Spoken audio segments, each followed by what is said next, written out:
رب اشرح لی صدری یسر لی امری واحلل عقدۃ من لسانی یفقہوا قولی۔ السلام علیکم ورحمۃ اللہ وبرکاتہ۔ امید ہے آپ سب خیر و عافیت سے ہوں گے اور دین کی محبت اسی طرح قائم و دائم رہے، اور آپ لوگ خوش نصیب ہیں کہ جنہیں اللہ تعالیٰ نے قرآن فہمی کا ذوق و شوق عطا فرمایا اور یہاں پر مجتمع ہونے کی توفیق عطا فرمائی۔ اللہ رب العزت آپ تمام کو خوب رحمتوں برکتوں سے مالا مال فرمائے۔ پچھلے لیکچر میں ہم نے سورہ والناس میں بتایا تھا کہ قل اعوذ برب الناس، اعوذ پہلا لفظ بتایا تھا کہ اللہ کی پناہ میں آنے کی ہم دعا کرتے ہیں، بات کرتے ہیں، اور اللہ نے ہمیں اس طرح سکھایا کہ تم یوں کہو کہ اللہ کی پناہ مانگتا ہوں میں۔ تو یہاں پہ میں نے اضافی باتیں یہ سمجھائی تھیں کہ سب سے پہلی چیز انسان کے لیے سیفٹی ہوتی ہے، تحفظ ہوتا ہے۔ تو یہاں بھی قرآن مجید نے ہمیں سیفٹی سکھائی ہے، اور کس سے ہمیں محفوظ ہونا ہے، کس سے اپنے آپ کو بچا کے رکھنا ہے۔ اور اس لیے کہ ہمارا جو دشمن ہے وہ بہت طاقتور ہے، ہمارا جو دشمن ہے وہ سوتا بھی نہیں ہے، ہمارا جو دشمن ہے وہ نظر بھی نہیں آتا، اور اس کے پاس بہت سارے فریب اور سازشوں کے اور فتنوں کے وسوسوں کے جال ہیں جو ہر وقت ہماری غفلت کا انتظار کرتا ہے کہ جیسی ہم غافل ہوں اور وہ ہمیں اپنا شکار بنا لے۔ تو ہر لمحے اللہ تعالیٰ سے پناہ مانگنا یہ ہمیں سکھایا گیا ہے۔ سورہ نحل کی آیت میں بھی اس کا حکم ملتا ہے کہ جب بھی تم آغاز کرو کسی بھی کام کا تو اعوذ باللہ پہلے پڑھو تاکہ اللہ کی پناہ میں آ جاؤ۔ قل اعوذ برب الناس، تو پناہ میں آ جاؤ، چونکہ اسلام ایک ایسا نظام، ایسا دین ہے جو تمام انسانوں کی نشوونما کی ذمہ داری اپنے سر لیتا ہے، اور یہ پورا نظام معاشی نظام، نشوونما کا نظام لفظ رب کے اندر پوشیدہ ہے۔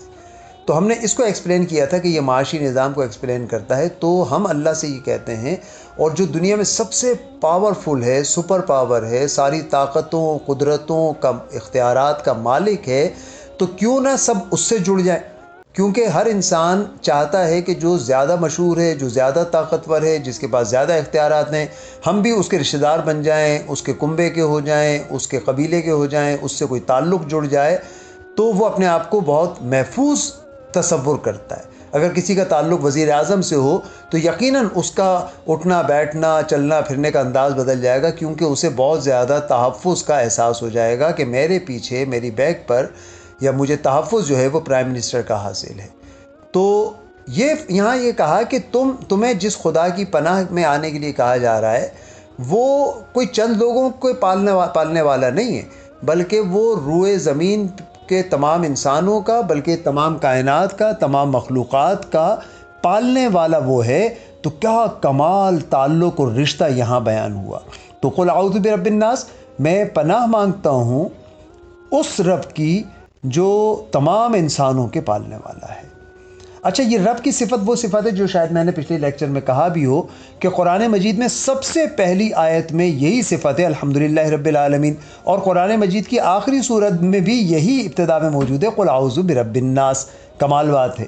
اس کے علاوہ اور آپ کو اہم بات بتاؤں کہ جب قبر میں ہمیں ڈالا جائے گا اس دنیا کی زندگی کے ختم ہونے کے بعد، تو قبر میں جو پہلا سوال ہوگا وہ بھی اسی صفت سے ہوتا ہے کہ من ربو کا، تمہارا رب کون ہے، تمہارا پالنے والا کون ہے، تمہارا نشوونما دینے والا کون تھا۔ تو اس سے متعلق اس صفت کا تعلق ہم سے زندگی میں آنے سے پہلے، زندگی کے دوران اور زندگی کے بعد بھی قائم و دائم رہتا ہے۔ تو یہ تو ہو گیا ربوبیت، تھوڑی سی بات میں نے ریپیٹ کر دی، قل اعوذ برب الناس۔ اس کے بعد اگلی آیت ہم نے پڑھ لی تھی کہ مالک الناس، تو جو ذات تمام انسانوں کا پالنے والا ہے تو حق ملکیت بھی اسے ہی حاصل ہونا چاہیے، تو وہ ہمارا مالک ہے، اور اگر وہ مالک ہے تو ہم کیا ہیں، ہم غلام ہوئے۔ تو اب آپ سوچئے کہ ایک غلام اپنے مالک کی اطاعت کیسے کرتا ہے۔ ہم جہاں ملازمت کرتے ہیں، جہاں جاب کرتے ہیں، جہاں مزدوری کرتے ہیں، وہاں پر ہم غلامی نہیں کہتے، ہم مزدوری کہتے ہیں، ملازمت کہتے ہیں، جاب کہتے ہیں۔ 8 گھنٹے کی 10 گھنٹے کی جاب ہوتی ہے، تو وہ 8-10 گھنٹے کی جاب بھی ہم کتنا ایفیشینٹ ہو کے کر رہے ہوتے ہیں، اور کتنا ہوشیاری سے کرتے ہیں، غفلت کا شکار نہیں ہوتے. اگر بخار ہے، سر میں درد ہے، پھر بھی ہم کوشش کرتے ہیں کہ ہمارا ناغہ نہ ہو اور ہم تکلیف میں بھی وہاں پر پہنچیں. بارشوں کا موسم ہے، بارش سے حالات خراب ہیں، روڈوں کی حالت بری ہے، لیکن اس کے باوجود ہم حتی الامکان کوشش کرتے ہیں کہ ہماری چھٹی نہ ہو، ہمارا باس ناراض نہ ہو جائے، ہمارے پیسے نہ کٹ جائیں. ہم ہر صورت میں اپنی ذمہ داری، اپنی ڈیوٹی کو فلفل کرنے کی کوشش کرتے ہیں. تو یہ تو صورتحال ہے ملازم کی. اور غلام کی کیفیت کیا ہونی چاہیے؟ ہم اور آپ سنتے ہیں کہ غلام ایسے ہوتے ہیں کہ جو مالک آواز دے تو وہ حاضر ہو جاتا ہے، مالک اگر بیٹھنے کا کہے تو وہ بیٹھتا ہے، مالک اگر کہے کھڑے رہو تو وہ ساری رات کھڑا رہتا ہے، یعنی کہ وہ مالک کے حکم کے بغیر کچھ نہیں کرتا. تو اب ہمیں یہ سوچنا ہے کہ اگر ہم نے اسے مالک مان لیا ہے، اگر اسے ہم مالک سمجھتے ہیں اور اپنے آپ کو اس کا غلام سمجھتے ہیں، تو ہم میں سے ہر شخص کو اپنے آپ پہ غور کرنا چاہیے کہ کیا ہم غلامی کا حق ادا کر رہے ہیں. محض 5 وقت کی نماز ادا کرنا یہ کوئی کام نہیں ہے، اس پہ انشاءاللہ نیکسٹ ٹائم کسی موقع پہ گفتگو کریں گے. لیکن جو ظاہری طور پہ 5 وقت اس کی بارگاہ میں حاضر ہونے کا ہمیں حکم ہے، ہم اس میں بھی کوتاہی برت رہے ہوتے ہیں. تو اندازہ کیجئے غلامی کہاں کی. اسے مالک کہنا صرف زبانی ہے، گلے کی حد تک اسے مالک کہتے رہتے ہیں، لیکن مالک تو ہم اسے نہیں جانتے. تو محض یہ رسمی طور پہ، زبانی طور پہ جو ہے ہم زبان سے ادا کرتے ہیں کہ ہاں وہ ہمارا اللہ ہے، وہ ہمارا رب ہے، وہ ہمارا مالک ہے، حالانکہ اسے مالک تو ہم نے سمجھا ہی نہیں، بنایا ہی نہیں. اپنے عمل سے ظاہر ہو رہا ہے. اپنے عمل سے ہمیں یہ ظاہر کرنا ہے، پتہ کرنا ہے کہ کتنا ہم اسے مالک جانتے ہیں. ہمارا ذہن کیا ہمارے مالک کے حکم کے مطابق چلتا ہے؟ ہماری آنکھیں کیا ہمارے مالک کے حکم کے مطابق چلتی ہیں؟ ہمارے زبان ہمارے مالک کے حکم کے مطابق چلتی ہیں؟ ہم اپنی زبان سے جھوٹ بول رہے ہیں، دھوکہ دیتے ہیں، غیبت کرتے ہیں، چغلی کرتے ہیں، لوگوں کا مذاق اڑاتے ہیں، لوگوں کے نام تبدیل کر کے ان کو پکارتے ہیں. یعنی کہ آپ غور کیجئے کہ ہم تو اپنے جسم کے کسی اعضاء پر بھی کنٹرول ہمارا نہیں ہے، اور تمام اعضاء اپنے مالک سے بغاوت پر آمادہ ہیں. یہ ہماری کیفیت ہے. تو قل اعوذ برب الناس، میں پناہ مانگتا ہوں، میں پناہ میں آتا ہوں اس رب کی جو تمام انسانوں کا رب ہے، جو مالک ہے تمام انسانوں کا، مالک الناس. آج نئی آیت جو ہم نے آج گفتگو کرنی ہے، الہ الناس، جو الہ ہے تمام انسانوں کا. یہاں پہ آپ غور کریں تو 3 صفات یہاں پہ اب تک، تیسری ہم پڑھ رہے ہیں رب کی، دوسری صفت ہم نے مالک کی پڑھی، اور تیسری صفت ہم الہ کی پڑھ رہے ہیں. الہ لفظ اللہ سے ہے، اور اللہ رب العزت کی صفت نہیں بلکہ اللہ کا ذاتی نام ہے. باقی ساری اس کی صفات ہیں اور یہ اس کا ذاتی نام ہے. الہ کیا معنی رکھتا ہے؟ الہ کے معنی ہیں گھبرا کر کسی کی پناہ ڈھونڈنا، حیران ہو جانا، جو بہت بلند مرتبہ اور نگاہوں سے پوشیدہ ہو، اس ذات کے لیے الہ کا لفظ استعمال ہوتا ہے. اور چوتھا معنی اس کا، یہ لغت میں یہ اس کے میننگز ہیں، تو چوتھے معنی یہ ہے کہ کسی کی غلامی یا محکومیت کو اختیار کرنا. گھبرا کر کسی کی پناہ میں آ جانا وہ الہ ہوگا. حیران کر دے، جو جہاں پہ عقل آپ کی رک جائے اور آپ حیرت میں مبتلا ہو جائیں، وہ الہ ہے. اور اسی طرح کسی کی غلامی یا محکومیت اختیار کرنا یہ الہ ہے. الہ کا عالمگیر تصور ہے. تمام انسانوں میں جہاں تک کوئی مذہب نہیں بھی پہنچ پایا، تو ہم اگر دیکھتے ہیں کہ ہر زمانے کے لوگ، چاہے صدیوں سال پہلے، ہزاروں سال پہلے، آج بھی دنیا میں اگر کوئی ایسے خطے ہیں جہاں باہر کا انسان کے قدم نہیں پہنچے اور وہ قبائلی اور جنگلی زندگی گزار رہے ہیں، تو وہاں بھی کسی ایک بڑی ذات کو پوجنے کا طور طریقہ اور رسم و رواج آج بھی موجود ہیں. یعنی کہ انسان کے اندر فطری طور پہ کسی ایک بڑی ذات کے آگے جھکنے کا تصور موجود. اور اس کی بہترین مثال اور سمجھا جا سکتا ہے تو وہ یہ ہے کہ سمندر میں کشتی میں اکیلے سفر کیا جائے اور بیچ سمندر کے انسان موجود ہو اور طوفانی لہریں اٹھنا شروع ہو جائیں، آس پاس زمین کا کوئی کنارہ نظر نہ آئے، اوپر آسمان نظر آتا ہو، نیچے صرف پانی ہو، اور ایک وہ واحد کشتی ہے جس کے اندر آپ موجود ہوں. تو اس وقت آپ کس کو پکاریں گے؟ قرآن پوچھتا ہے. اس کا تعلق چاہے جس مذہب سے بھی ہو، اس وقت وہ اس ذات کو پکارتا ہے جو الہ ہے، چاہے کسی نام سے بھی پکارتا ہو. یہودیوں کا جو خدا ہے اس کو وہ یہوہ کہتے ہیں. ہندو دھرم کا ایشور ہے، یا ان کے ویدانت کا پرماتما مجوسیوں کا یزداں ہے. اور یہ تمام کے تمام ایک دوسرے سے مختلف ہیں، اور اللہ، لفظ اللہ قرآن کا جو الہ ہے وہ ان سب سے مختلف ہے۔ یعنی کہ اللہ کا ترجمہ کسی زبان میں ممکن نہیں ہے۔ اگر یہودی یہوہ کہیں گے تو اس کا مطلب اللہ نہیں، جب عیسائی گاڈ کہیں گے تو اس کا مطلب خدا نہیں ہوگا، بلکہ وہ ان کے تصور کا کوئی خدا ہوگا۔ تو اللہ کا تصور، حقیقی تصور کیا ہے، وہ قرآن مجید میں موجود ہے، اور جو صرف اس کو اس کی صفات کی بدولت ہی جانا جا سکتا ہے، کیونکہ اللہ تعالیٰ کی ذات انسان کے وہم، گمان، قیاس، ادراک سے ماورا ہے۔ اس کو نہیں جانا جا سکتا سوائے اس کے کہ جو قرآن میں اس کی صفات مذکور ہیں ان سے ہی اس کو پہچانا جا سکتا ہے۔ جیسے اللہ تعالیٰ کی صفت علیم ہے کہ وہ علم رکھنے والا ہے، وہ خبیر ہے، وہ خبر رکھنے والا ہے، وہ سمیع ہے، تو وہ ایسا سننے والا ہے جو کوئی سننے والا نہیں ہے، بلکہ سننے والوں کو سماعت دینے والا وہی ہے۔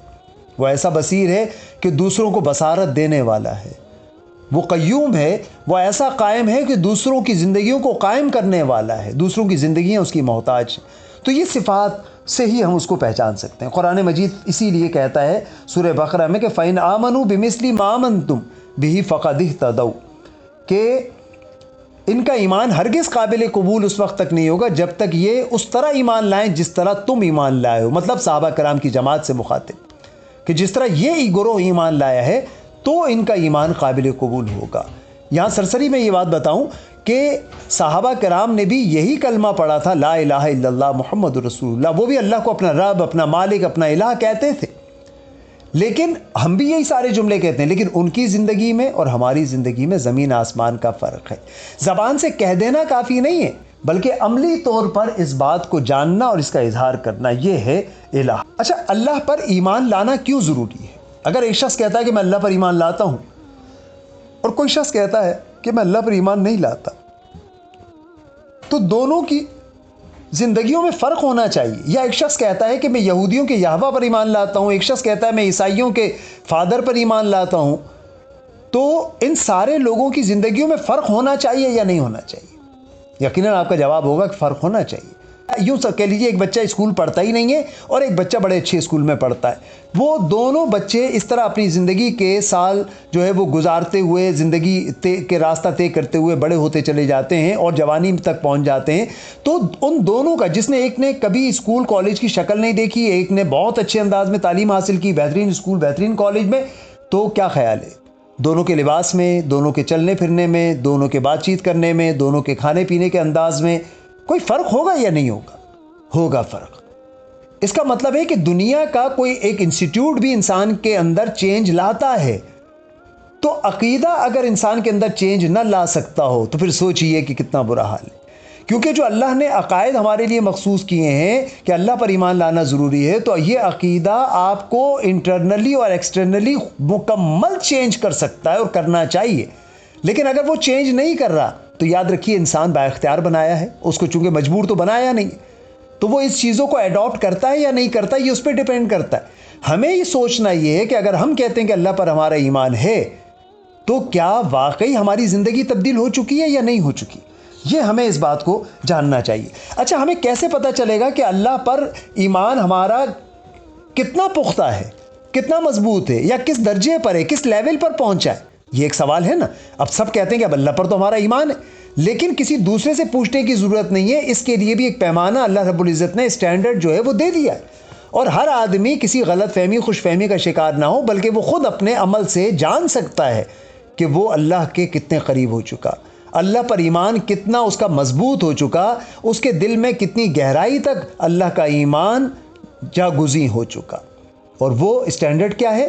وہ اسٹینڈرڈ یہ ہے کہ جتنا اللہ پر ایمان پختہ ہوتا جائے گا، اللہ کی چند صفات کو چھوڑ کر باقی تمام صفات اس بندے کے اندر اس کا عکس، اس کا ریفلیکشن آنا شروع ہو جائے گا۔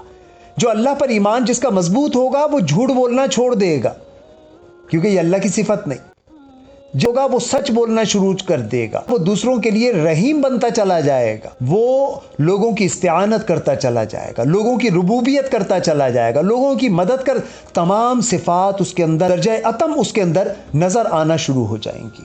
تو یہ ایک پیمانہ میں نے بتا دیا کہ اللہ پر ایمان کا یہ پیمانہ ہے۔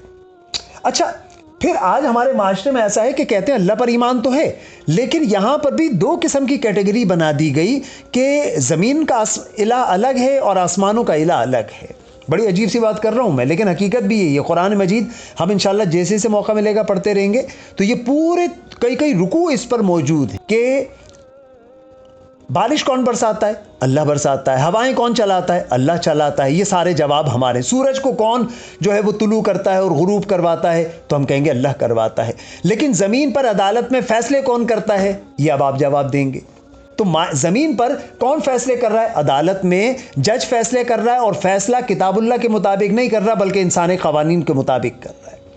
ہم نظام زندگی کیا اللہ تعالیٰ کے حکم کے مطابق بسر کر رہے ہیں؟ جی نہیں، ہم تو جمہوریت کے تحت زندگی بسر کر رہے ہیں۔ جمہوریت یا ڈیموکریسی یہ ہمارا نظام زندگی کہلاتا ہے۔ ہمارا معاشی نظام سودی معاشی نظام ہے، ہمارا عدالتی نظام انسانوں کا بنایا ہوا نظام ہے۔ اب آپ سوچئے کہ زمین پر تو ہم نے انسانوں کے بنائے ہوئے نظام وضع کر کے اس کے مطابق زندگی گزارنا ہے، اور آسمانوں سے اوپر کی بات ہوتی ہے تو ہم کہتے ہیں اللہ مالک ہے۔ تو آپ نے دیکھا کہ کس قدر ہمارے رگو پے میں یہ بات سرائیت کر گئی ہے۔ ہم نماز تو پڑھتے ہیں اللہ کے لیے، لیکن ہم زندگی گزارتے اللہ کے طریقے کے مطابق نہیں گزارتے، اس کو نہ مالک سمجھتے ہیں اور نہ اسے الہ سمجھتے ہیں۔ تو الہ ایمان اور عقیدہ جو ہے، اللہ پر ایمان کا رکھنے کا عقیدہ جو ہے، وہ ہماری زندگی کو تبدیل کر دیتا ہے، اور کرنا چاہیے۔ اگر نہیں کر سکا تو پھر ہمارے اندر خامی ہے، کیونکہ عقیدے کے اندر تو کوئی غلطی اور کوئی خامی نہیں۔ تو اچھا، اللہ کو الہ ماننا اتنا کمال انداز میں قرآن نے سورہ فاطر میں ایک مقام پہ فرمایا کہ افرأیت من اتخذ الہہ ہواہ، کیا آپ نے ان لوگوں کو نہیں دیکھا جو اپنے جذبات کو الہ بنا لیتے ہیں؟ اللہ اکبر، غور کیجئے اس مقام پہ، رک جائیں سب اور سوچیں۔ جذبات تو ہمارا ذاتی نوعیت کا معاملہ ہے نا، ہر شخص کے اپنے جذبات ہوتے ہیں، اچھے جذبات، خوشی کے جذبات، غم کے جذبات، یہ سارے جذبات اس کے اندر موجود ہوتے ہیں، جس پہ ایسا محسوس ہوتا ہے کہ اس کا کنٹرول نہیں ہے اور وہ جذبات بے قابو ہو جاتے ہیں۔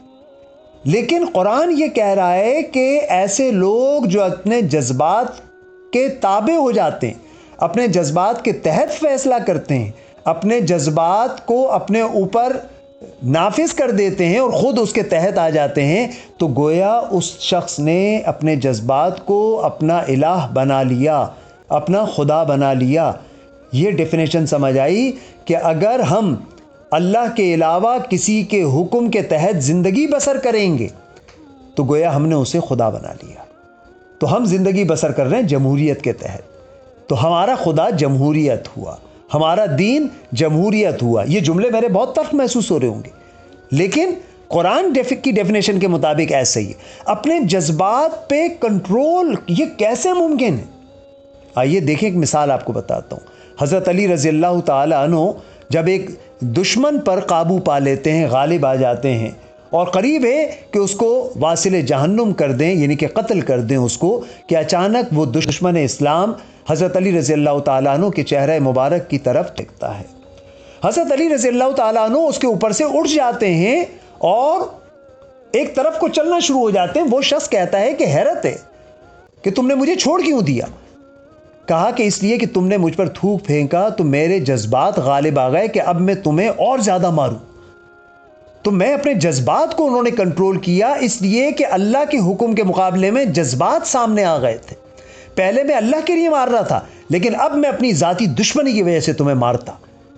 آپ کنٹرول دیکھیں، کمال ہے۔ آخر وہ بھی تو انسان تھے، انہوں نے بھی تو رسول اللہ صلی اللہ علیہ وآلہ وسلم سے ہی تعلیمات حاصل کی تھی۔ تو یہ ہمارے لیے عملی نمونہ ہے۔ ہم یہ کہہ کر جان نہیں چھڑا سکتے کہ نہیں وہ تو حضرت علی تھے، وہ تو کر سکتے تھے۔ ہاں یقیناً ان کے مقام تک نہیں پہنچ سکتے۔ ہم اور آپ سارے انسان مل کے بھی ان کے مقام تک نہیں پہنچ سکتے۔ کسی ایک ادنا سے ادنا صحابی کے پاؤں کی خاک تک نہیں پہنچ سکتے ہم، اگر ساری زندگی سجدے میں پڑے رہے۔ میں مقام کی بات نہیں کر رہا، لیکن ان کی زندگی ہمارے لیے عملی نمونہ ہے۔ ہمیں اپنے جذبات پر اتنا ہی کنٹرول رکھنا ہے۔ شادی کے موقعوں پر کیا ہمارے جذبات کنٹرول میں رہتے؟ مہندیاں ہو رہی ہیں، گانے، ناچ، یہ سب کیا؟ یہ سب جذبات ہی تو ہیں، یہ جذبات کا اظہار تو ہے۔ ناچ گانا، خوشیوں کے موقع پر اچھل کود کرنا، فائرنگ کرنا، یہ جذبات کا ہی تو اظہار ہے۔ اسی جذبات کو تو کنٹرول کرنا تھا، یہی جذبات تو خدا بنا بیٹھے ہیں ہمیں نے۔ تو آج میں نے بہت تفصیلی آپ کو جو ہے وہ الہ پر جو ہے وہ سمجھانے کی کوشش کی ہے کہ جذبات کو الہ بنانے پر بھی اللہ رب العزت نے قرآن میں سورت نمبر 45 اور آیت نمبر 23 جو میں نے ابھی پڑھی آپ کے سامنے، یہ نمبر میں نے بتا دیا آپ کو۔ اب دو باتیں اور آپ کو بتاتا ہوں جو بڑی کمال کی ہیں اور جو آج کے موجودہ دور میں علم نفسیات جس مقام پہ پہنچا ہے، قرآن مجید نے 1400 سال پہلے ہمیں یہ بات بتائی۔ سورہ نمبر 28 اور آیت نمبر 50 میں بتایا کہ گمراہ، فرمایا کہ گمراہ وہ ہے جو ہدایت خداوندی کا بغیر جذبات کے اتباع کرتا ہے۔ غور سے سنیے، گمراہ ہے وہ شخص جو اللہ کے احکامات کا اتباع کرے بغیر جذبات کے، وہ گمراہ ہے۔ فار ایگزامپل، ہم نماز پڑھ رہے ہیں، یعنی کہ اللہ کے حکم کا اتباع کر رہے ہیں، لیکن اس میں ہمارے جذبات شامل نہیں ہیں، ہماری روح شامل نہیں ہے۔ ہم اللہ کے آگے سر جھکائے ہوئے ہیں لیکن ہمارے خیالات کہیں اور ہیں، ہماری آنکھوں سے آنسو نہیں نکل رہے، ہمارا دل جو ہے وہ لرز نہیں رہا اللہ کی بارگاہ میں کھڑے ہو کر، ہم صرف رسمی طور پہ کھڑے ہیں اس کی بارگاہ میں۔ اب آپ کو سمجھ آئی بات؟ دوبارہ سنیں کہ گمراہ وہ ہے جو ہدایت خداوندی کا بغیر جذبات کے اتباع کرتا ہے۔ دوسری آیت سورہ نمبر 30 آیت نمبر 29 میں فرمایا کہ ظالم ہے وہ جو بغیر علم کے اپنے جذبات کا اتباع کرے، یعنی کہ دوسرا گروہ وہ ہے جو جذبات کا اتباع کرتا ہے لیکن علم نہیں رکھتا، یہ ظالم ہے۔ اور جو اللہ کے احکامات کا اتباع کرتا ہے لیکن جذبات کے ساتھ نہیں کرتا، وہ گمراہ ہے۔ یعنی کہ ہمیں جذبات کے ساتھ اللہ کا اتباع کرنا ہے، یعنی کہ دل کی گہرائیوں سے کرنا ہے، ہم نے محض رسمی طور پہ نہیں کرنا۔ بس یہ ہے وہ دو طرفہ یا نفاق جو معاشرہ جس کا شکار ہے۔ ہم نمازیں پڑھتے ہیں لیکن ہماری نمازیں دل سے اور جذبات سے خالی ہوتی ہیں۔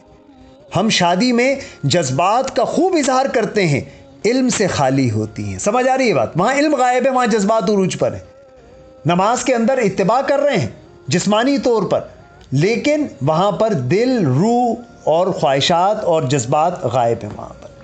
تو اللہ کو اپنا الہ ماننے کا مطلب قرآن مجید نے واضح طور پہ ایک مقام پہ فرمایا کہ وَمَن لَّمْ يَحْكُم بِمَا أَنزَلَ اللَّهُ فَأُولَٰئِكَ هُمُ الْكَافِرُونَ، کہ جو اللہ کے نازل کردہ احکامات کے مطابق زندگی بسر نہیں کرتے، وہی لوگ کافر ہیں۔ ایک مقام پہ کہا کہ وہی فاسق ہیں، ایک مقام پہ کہا کہ وہی منافق ہیں۔ تو اللہ کے نازل کردہ احکام کے مطابق کیا ہم فیصلے کر رہے ہیں انفرادی طور پر اور اجتماعی طور پر، یعنی کہ عدالت میں؟ بالکل ایسا نہیں ہے۔ تو آپ سوچیے کہ ہماری کتنی بھاری ذمہ داری ہے۔ ہمیں اس پورے معاشرے کو تبدیل کرنا ہے، لیکن اس سے پہلے ہمیں اپنے آپ کو تبدیل کرنا ہے، اور ہمارا سرمایہ ہماری خواتین ہیں۔ یہ خواتین ہی وہ ہیں کہ جنہوں نے آپ ہی کے قبیلے میں سے، آپ ہی خواتین میں سے حضرت خدیجہ رضی اللہ تعالی عنہا امہات المومنین گزری ہیں، جنہوں نے رسول اللہ صلی اللہ علیہ وآلہ وسلم کی دلجوئی کس کس مقام پر کی، آپ غور کیجیے۔ جنہوں نے اپنی ساری دولت رسول اللہ صلی اللہ علیہ وآلہ وسلم کے قدموں میں نچھاور کر دی، جنہوں نے شاب ابی طالب میں جو پتے کھا کھا کر اور چمڑے ابال ابال کے اس کا پانی پی کر گزارا، جو مکے کی مالدار ترین خاتون تھیں۔ حضرت عائشہ رضی اللہ تعالی عنہا، دیکھیے ان کا علم کیا، اپنے دور کی فقیہ تھیں، ہزاروں احادیث جن سے مروی ہیں۔ تو آج ضرورت ہے انہی کے امہات المومنین کے نقش قدم پر چلنے کی۔ تو یہ بیڑا اگر آپ اٹھائیں تو یقیناً تھوڑا عرصہ لگے گا، لیکن ہم ضرور ایک بہت بڑا چینج لا سکتے ہیں۔ میں آپ کو بتاؤں، قرآن مجید نے ایک مقام پہ اور فرمایا کہ وَهُوَ الَّذِي فِي السَّمَاءِ إِلَٰهٌ، کہا کہ وہی ہے جو آسمانوں کا الہ ہے، وَفِي الْأَرْضِ إِلَٰهٌ، اور وہی زمین کا الہ ہے۔ تو اصل بات یہ ہے کہ آسمانوں کا جو الہ ہے وہی زمین پہ بھی الہ ہونا چاہیے۔ آسمان پہ جس کی حکمرانی ہے اسی کی حکمرانی زمین پر بھی ہمیں نافذ کرنی ہے۔ آسمان پر تو خود ہے اس کی حکمرانی، لیکن زمین پر اس کی حکمرانی نافذ کرنا ہماری ذمہ داری۔ من شر الوسواس الخناس، اس کی پناہ میں ہم آ گئے جو سارے انسانوں کا رب ہے، اس کی پناہ میں آ گئے جو تمام انسانوں کا مالک ہے، اس کی پناہ میں آ گئے جو تمام انسانوں کا الہ ہے، مالک ہے، خالق ہے، جس کی حکومت ہے، اس کی پناہ میں آ گئے۔ کتنے خوش نصیب ہیں آپ اور ہم کہ جو اس کی پناہ میں آ گئے۔ اب جب اس کی پناہ میں آ گئے تو اب ہمیں بہت زیادہ محتاط ہونا ہے۔ وَمِن شَرِّ الْوَسْوَاسِ الْخَنَّاسِ، کہ خاموشی سے دبے پاؤں اب ہمارے دلوں میں لوگ وسوسے ڈالیں گے. فی صدور الناس، جو دلوں میں وسوسہ ڈالتے. اب آپ کو کون سب سے زیادہ خراب کر سکتا ہے؟ آپ کا دل آپ کو دور کر سکتا ہے. دل تک رسائی شیطان کی ہے، جو ہمارے دل میں وسوسہ ڈالتا ہے، جو آج اللہ کے دین کو ٹی وی چینلز پر بحث و تکرار کا ذریعہ بنا رہا ہے. کہیں بات ہوتی ہے کہ عورت کو کتنی آزادی دی جائے، یوں ہے وہ ہے. کہیں پر باتیں کی جاتی ہیں کہ داڑھی اتنی بڑی صحیح ہے کہ داڑھی چھوٹی ہونی چاہیے، کہ ان چیزوں کو وجہ بحث بنا دیا گیا. حضور نبی کریم کی ذات کو، اسلام کے اصولوں کو وجہ بحث بنا کے گفتگو کی جا رہی ہے. آج اگر طالبان وہاں فتح حاصل کر چکے تو پورا پاکستانی میڈیا کو اس بات پہ تکلیف ہے کہ وہاں عورتوں کا کیا ہوگا. ارے وہ یہ نہیں سوچ رہے کہ پاکستان میں عورتوں کا کتنا ستیہ ناش ہو چکا. یہاں تو ان بیچاریوں کا کوئی پرسان حال نہیں، جن کو جگہ جگہ اشتہار بنا دیا ہے، جن کو استعمال کر کے ٹیشو پیپر کی طرح پھینکا جا رہا ہے، جس کی عزت وقار کچھ بھی نہیں ہے، سب عزت نفس مجروح کر کے رکھ دی. اور ہمیں پرواہ ہے تو اس لیے کہ وہاں اسلام ہے نا، اس لیے ہمیں اس بات کی فکر دامنگیر ہوئی ہے. جلے چلے جا رہے ہیں کہ آخر ہوگا کیا. تو بتانا یہ ہے وہ وسوسے، یہ ہے وہ چیز جو شیطان ہمارے دلوں میں ڈال کر ہمیں اسلام سے، اللہ کی پناہ سے واپس باہر نکالتا ہے. تو کہا کہ اس کی پناہ میں آ جاؤ اور پناہ مانگو کہ وہ جو وسوسے ڈالتا ہے اس سے اللہ کی پناہ چاہتے ہیں. کیونکہ ہم نماز کی حالت میں ہوں تب بھی وسوسے ہمارے دل میں آتے ہیں یا نہیں آتے. تو آپ سوچئے کہ شیطان کا اختیار اور اس کا ہمارے اندر عملداری ہماری نماز کے اندر بھی وہ داخل ہو جاتا ہے. تو ہم کتنے کمزور ہیں. ہمیں ہر آن اللہ تعالیٰ کی حفاظت میں رہنا ہے، اپنے آپ کو محفوظ کرنا ہے، اور جو 3 صفات میں نے بتائی ہیں ان کو یاد کرنا ہے. اپنا سبق دہراتے رہنا ہے، اپنی نمازوں کی حفاظت کرنی ہے، اور ان باتوں کو لازمی اپنے گھر پہ، اپنے دوستوں میں ضرور شیئر کرنا ہے. اور ہم دعا کرتے ہیں آپ سب بھی دعا میں شامل ہو جائیں. یا رب العالمین یا رحمان یا رحیم، اللہم ربنا آتنا فی الدنیا حسنۃ وفی الآخرۃ حسنۃ وقنا عذاب النار. یا رب العالمین یا رحمان یا رحیم، جو کچھ ہم نے سنا ہے اسے یاد رکھنے کی توفیق عطا فرما، اسے یاد کر کے دوسروں تک پہنچانے کی اور اس پر عمل کرنے کی توفیق عطا فرما. یا رب العالمین، جتنی بھی بہنیں حاضرین یا موجود ہیں ان سب پہ اپنا فضل و کرم نازل فرما، ان کے علم میں، عمل میں، عمر میں برکتیں عطا فرما. یا رب العالمین، ہماری بچیوں کے، بہنوں کے اچھے نصیب عطا فرما. یا رب العالمین، ان میں جو بیمار ہیں ان کو صحت کاملہ عاجلہ عطا فرما، ان کے والدین کو صحت کاملہ عاجلہ عطا فرما، جو انتقال کر گئے ان کی مغفرت فرما. اللہ رب العزت تمام بیماروں کو صحت عطا فرمائے، آپ کے علم میں، عمل میں، عمر میں برکتیں عطا فرمائے، خوشیاں عطا فرمائے، اور یکسو ہو کر قرآن مجید کا علم حاصل کرنے کی توفیق عطا فرمائے. وآخر دعوانا ان الحمد للہ رب العالمین.